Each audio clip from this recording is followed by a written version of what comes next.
अस्सलाम वालेकुम दोस्तों, मैं हूँ फ़िज़ा अली और आप देख रहे हैं फ़िज़ा अली की दुनिया। मेरे चैनल को सब्सक्राइब करें, लाइक करें, बेल के बटन को दबाएं ताकि मेरी आने वाली हर वीडियो आपको मिल सके। तो दोस्तों, आज मैं आपको कहानी सुनाने जा रही हूँ। एक बिल्कुल सच्ची कहानी है, एक खूबसूरत चुड़ैल की कहानी है और एक ऐसे इंसान की कहानी है जो मोहब्बत की शादी करके अपने घर को, अपनी दुनिया को जन्नत बनाना चाहता था। फ़ोन की घंटी सुनकर मेरी आँख खुल गई।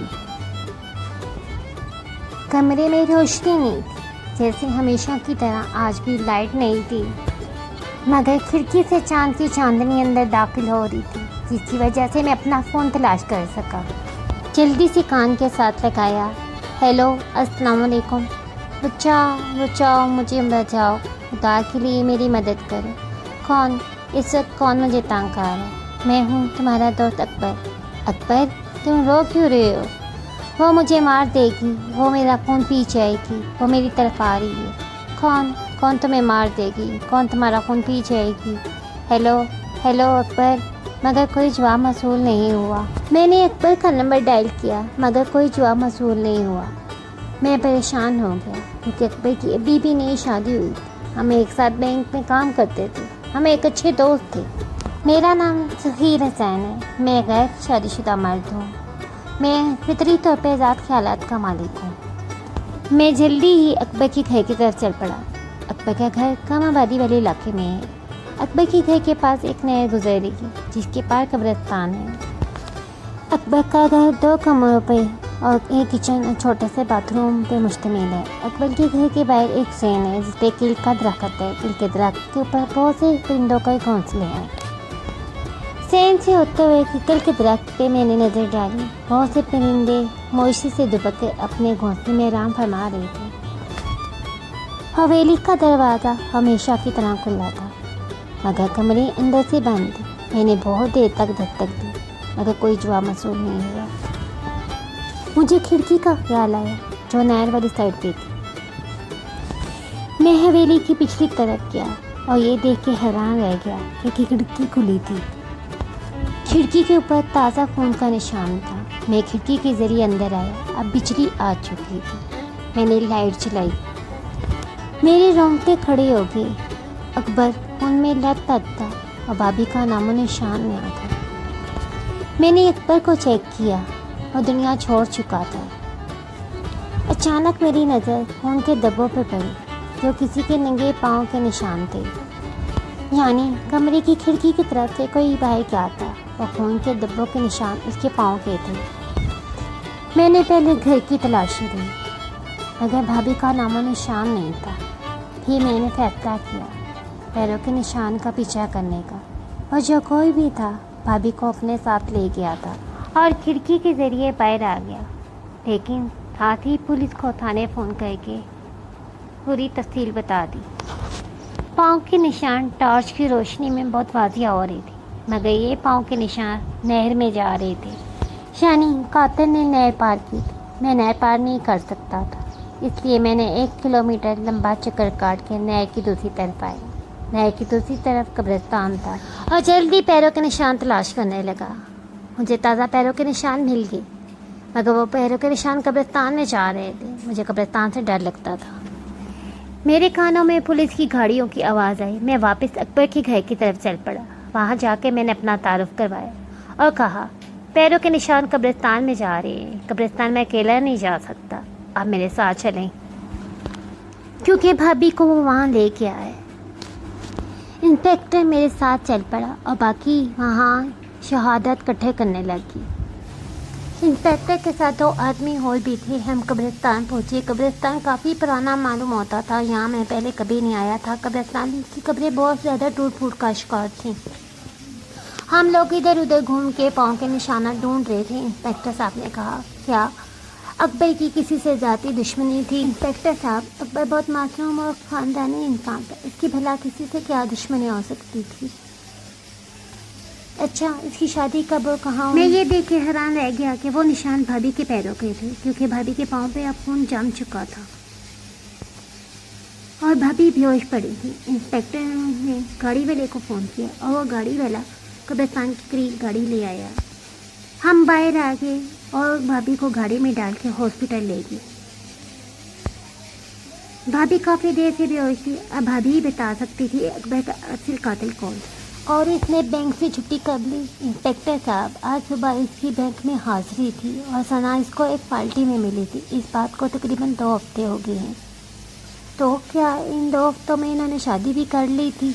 जी इंस्पेक्टर साहब, सना इस दुनिया में अकेली थी। इसके वालिदैन की डेथ हो चुकी थी। इसको इसके चाचा ने पाला थी, इसलिए उन्होंने इसकी शादी करने में देर नहीं की। अच्छा, सना के चाचा वगैरह कहाँ रहते हैं? वो भी इसी शहर में रहते हैं। मैं गया था इनके घर, शादी वाले दिन। बहुत अच्छे इंसान है, बहुत अच्छी फैमिली है। और अब वो ये ही बता सकती थी कि वो कब्रिस्तान में कैसे हैं। मैं अकबर के कफन दफन में मसरूफ हो गया। अकबर का बड़ा भाई अकरम और उसके वालिद भी गाँव से आ गए। अकबर का बड़ा भाई अकरम बहुत परेशान था क्योंकि वो उससे बहुत प्यार करता था। अकबर के वालिद भी बहुत परेशान थे क्योंकि वो अपने बेटे की जिद की वजह से खामोश थे।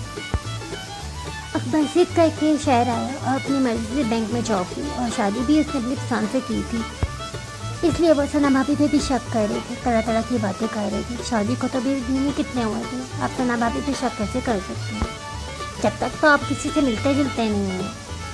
इस वाक़े को 3 दिन हो गए थे। भाभी अभी तक बेहोश थी। कातिल का कोई सुराग नहीं मिला था। मैं रोज़ाना बैंक से वापसी पे हॉस्पिटल का चक्कर लगाता था। अकबर के बड़े भाई अकरम और उनकी वालिदा भी वहीं हॉस्पिटल में भाभी के पास थी क्योंकि उन्हें पता था अकबर के कातिल तक पहुँचने के लिए भाभी एक वाइस जरिया थी। पुलिस के 2 आदमी भी हर वक्त ड्यूटी पे मौजूद रहते थे। मैं हमेशा काम से फारिग होकर थाने जाता था।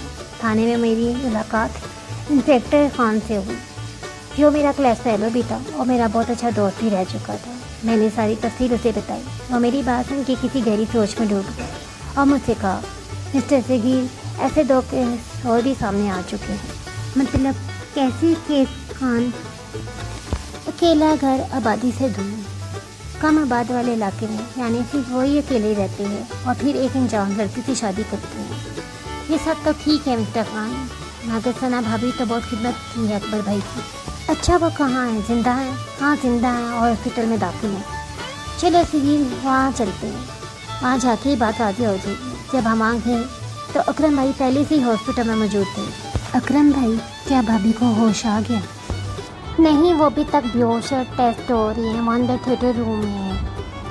हम भाई खड़े होकर इंतज़ार करने लगे। कुछ देर बाद में डॉक्टर साहब आए और खान साहब ने पूछा कि मरीज़ा को होश आ गया है। उन्हें जल्दी होश आ जाएगा, अब वो खतरे से बाहर हैं। क्या अब हम उन्हें दे सकते हैं? हाँ जी ज़रूर, हमने उन्हें रूम में शिफ्ट कर दिया है।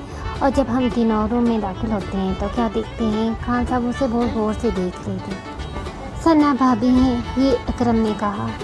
मैं इसे जानता हूँ और बाहर चलते हैं। खान, हम दोनों बाहर आए तो खान ने बताया, सफ़ीर, ये सना वही लड़की है जो हमें मिल नहीं रही थी, क्योंकि हर कातिल होने वाले दूल्हे के पास हमें इसकी तस्वीर मिलती है, लेकिन ये हमें मिलती नहीं है। ये आप क्या कह रहे हैं? क्या सना भाभी कातिल हैं अकबर की?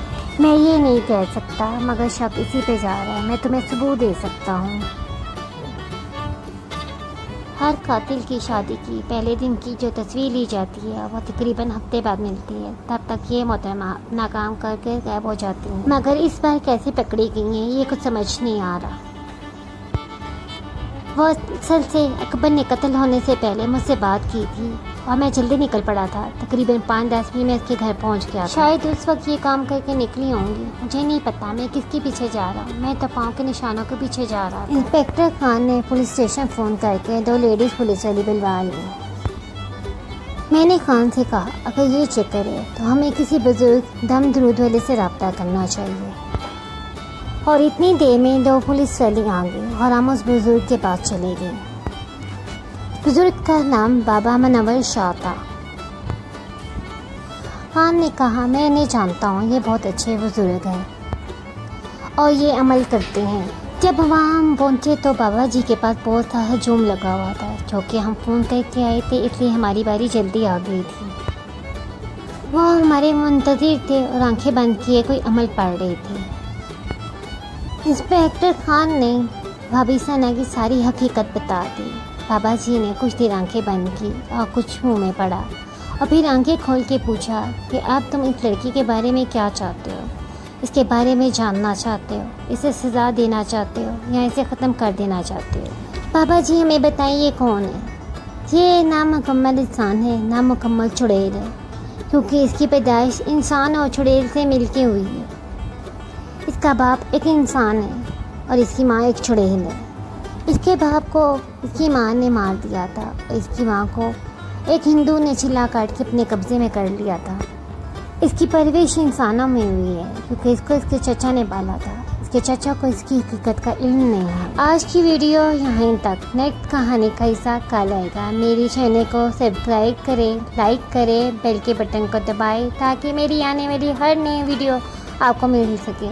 انشاءاللہ کل ملاقات ہوتی ہے۔ اللہ حافظ۔